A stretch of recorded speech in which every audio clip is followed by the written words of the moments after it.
Bismillahirrahmanirrahim. Assalamualaikum warahmatullahi wabarakatuh. Allah Subhanahu wa taala berfirman di dalam surat Hud ayat ke-6. A'udzu billahi minasyaitonir rajim. Bismillahirrahmanirrahim. Wa ma min dabbatin fil ardi illa 'ala Allahi rizquha wa ma min dabbatin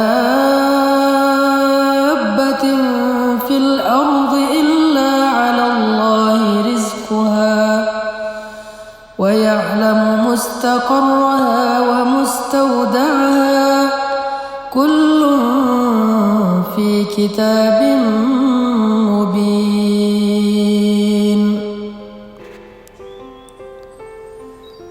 Dan tidak ada satupun makhluk yang bernyawa yang hidup di muka bumi kecuali Allah menjamin rezekinya. Dia mengetahui tempat kediamannya dan tempat penyimpanannya. Semua tertulis di dalam kitab yang nyata ataupun Lauhul Mahfuz. Shadaqallahul azim.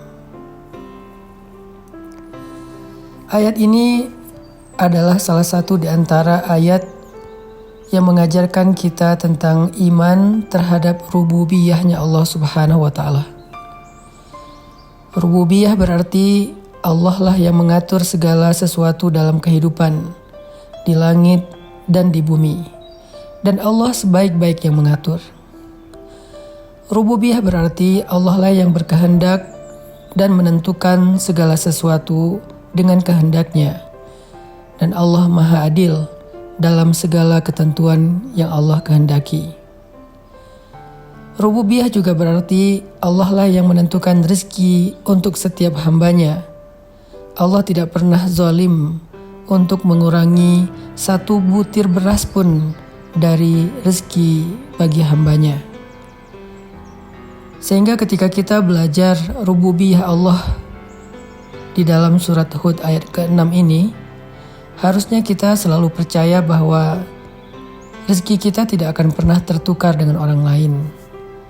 Bahwa setiap manusia, bahkan hamba-hamba Allah, hewan, tumbuhan, apa yang ada di langit dan di bumi, semuanya telah Allah berikan takdir rezekinya. Dan Allah tidak pernah mengurangi hak mereka, apalagi bersikap zalim kepada mereka. Lalu kenapa kita harus bekerja? Sesungguhnya bekerja itu bukanlah karena kita meragukan rezeki dari Allah, tetapi bekerja itu adalah ibadah, menjalankan perintah Allah. Karena Allah Subhanahu wa taala menitipkan kita rezeki di satu tempat, dan Allah menyuruh kita untuk mengambilnya dengan sedikit ikhtiar, dengan sedikit usaha, agar kita belajar menghargai pemberian Allah, agar kita tahu betapa berharganya rezeki yang Allah berikan untuk kita, sehingga dengan demikian kita jadi pandai bersyukur kepada Allah Subhanahu wa taala. Tidak ada satupun di antara makhluk-makhluk Allah yang tertukar rezekinya, sehingga kita tidak perlu merasa iri dengki kepada orang lain, atau juga merasa sombong ketika Allah memberikan kelebihan rezeki kepada kita di antara orang lain. Janganlah kalian merasa iri terhadap apa yang Allah berikan kepada sebagian kalian atas sebagian yang lain, kata Allah.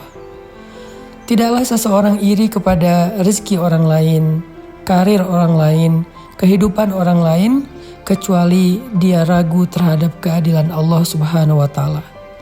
Dia ragu terhadap pengaturan Allah Subhanahu wa taala, atau dia ragu terhadap rububiyah Allah Subhanahu wa taala. Ketika kita yakin terhadap jatah rezeki kita dari Allah, maka buah dari keyakinan itu adalah tuma'ninatul qalb, ketenangan jiwa, rahatun nafs, rehat jiwa. Kita tidak akan merasa khawatir yang berlebihan terhadap rezeki yang sudah Allah tetapkan untuk kita. Orang yang yakin kepada rezeki yang sudah Allah takdirkan, yang sudah Allah tetapkan untuk dirinya, maka dia tidak akan melanggar, Dia tidak akan mencari-cari jalan yang Allah tidak ridho untuk mendapatkan harta yang dia inginkan. Kenapa seseorang mencari harta yang haram? Kenapa seseorang curang dalam timbangan? Kenapa seseorang bersikap zalim? Kenapa seseorang berbohong dan menipu? Kenapa seseorang curang dalam jual beli dan transaksi? Kenapa seseorang korupsi? Itu semua karena mereka ragu dengan jatah rezeki yang sudah Allah tetapkan untuk diri mereka. Seandainya kita yakin bahwa Allah adalah sebaik-baik pemberi rezeki, bahwa Allah gak pernah mencurangi hak kita, bahwa Allah sebaik-baik yang mengatur, bahwa Allah sudah menyediakan bagi setiap hambanya rezeki yang halal sesuai dengan kebutuhan dia, sesuai dengan keadaan hidupnya, maka kita tidak akan mencari-cari jalan yang tidak Allah ridhoi untuk mendapatkan harta-harta yang kita inginkan. Kita akan komitmen, kita akan istiqomah mendapatkan harta yang halal, karena kita percaya yang halal itu pasti ada. Ada orang yang berkata, mencari harta yang haram saja susah, apalagi yang halal. Ini pasti wasawisus syaitan. Ini pasti bisikan-bisikan syaitan. Kenapa? Agar kita berputus asa dalam mencari rezeki yang halal. Agar kita berputus asa dalam berharap kepada Allah Subhanahu wa Ta'ala. Sungguh kalimat ini adalah kalimat orang yang tidak beriman. Kalau kita yakin kepada Allah sebaik-baik pengatur dan pemberi rezeki, kita akan berkata justru sebaliknya.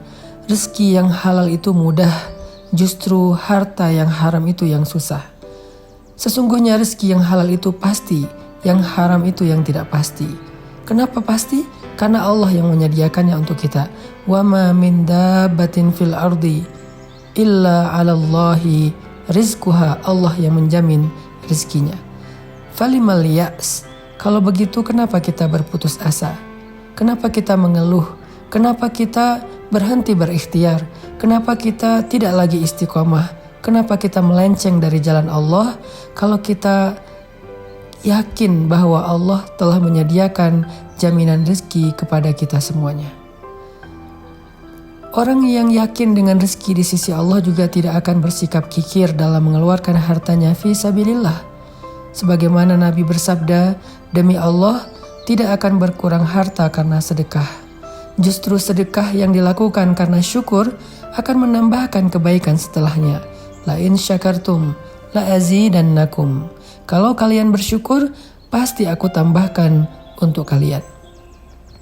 Orang yang menahan hartanya, bersikap kikir sehingga dia tidak mau mengeluarkan hartanya fi sabilillah, bahkan harta yang wajib untuk dia keluarkan seperti zakat, itu pasti karena dia takut kekurangan rezeki. Kenapa dia merasa takut kekurangan rezeki? Karena dia tidak yakin dengan jaminan rezeki dari Allah Subhanahu wa Ta'ala.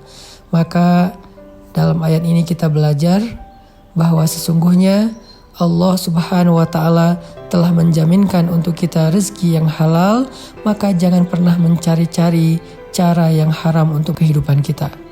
Di dalam ayat ini juga kita belajar bahwa sesungguhnya Allah menjamin dan mengatur kehidupan kita, sehingga jangan sampai kita berputus asa untuk berharap kepada Allah dan berputus asa untuk berikhtiar, bekerja dengan pekerjaan yang baik, mencari rezeki yang sudah Allah tentukan untuk kita.